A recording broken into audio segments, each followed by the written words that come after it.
आदरणीय चिदम्बरम साहब ने जो कहा है, what ever he said, I just give you very very few line summary in Hindi of that. आदरणीय मित्रों, मोदी सरकार का ये बजट, अगर उसका एक शब्द में सार, जैसा चिदम्बरम साहब ने कहा, कहें तो इस बजट का नाम है धोखेबाज बजट। ये बजट का सार है धोखा, ये धोखे पर आधारित है। और जैसा उन्होंने विनिवेश के बारे में चर्चा करते हुए कहा, इसके बारे में केवल 2 लाइन में कहा जा सकता है कि बेच खाएंगे सब कुछ और छोड़ेंगे नहीं अब कुछ। ये है इस बजट का सार।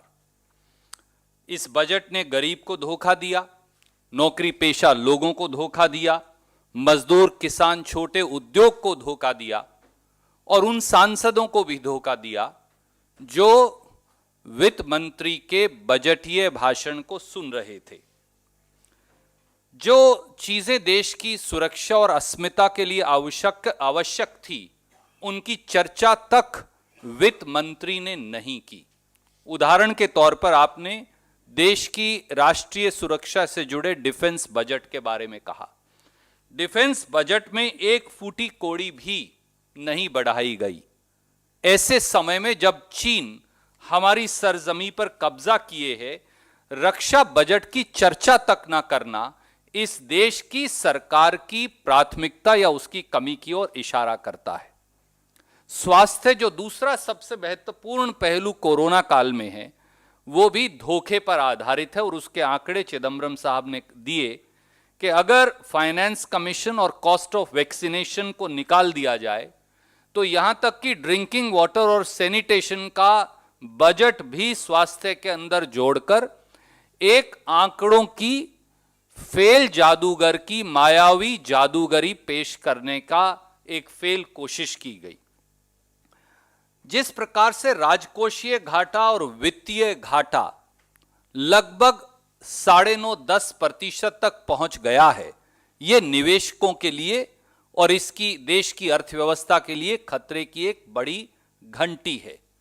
सरकारी खर्चे में 1 पैसे की बढ़ोतरी ना करना, जिससे अर्थव्यवस्था और रोजगार दोनों उत्पन्न होते, ये अपने आप में इस सरकार की मिसप्लेस प्रायोरिटीज को दिखाता है। सबसे बड़ा धोखा खेती के साथ किया गया। खेती का बजट लगभग 6% काट दिया गया। मार्केट इंटरवेंशन स्कीम को 2000 करोड़ से 1500 करोड़ कर दिया गया। और पीएम किसान योजना, जिसकी बार बार चर्चा की जाती है, उसमें 13% की कटौती कर दी गई। लघु और छोटे उद्योगों को बड़ा झटका देते हुए मात्र 15,700 करोड़ की घोषणा हुई। ये ऐसे ही है जैसे आपने फरमाया कि एक भूखे हाथी को एक घास की मुट्ठी उसके पेट की आग बुझाने के लिए दे दी जाए। सभी सरकारी बैंकों पर, जो इस देश के गरीब की राहत का आधार हैं, उन पर तालाबंदी करने की ओर एक और कदम अग्रसर किया गया। नौकरी पेशा और मध्यम वर्ग के लोगों के साथ बड़ा धोखा हुआ। एक फूटी कौड़ी की राहत नहीं मिली। जो भी इसमें प्रोविजंस दिए गए वो केवल चंद अमीरों की मदद करेंगे। जैसा आपने फरमाया कि यह बजट हर पायदान पर औंधे मुंह गिरा है और इस बजट का एक शब्द में सार है धोखा, deception. That is what this budget is. We will request you to ask question.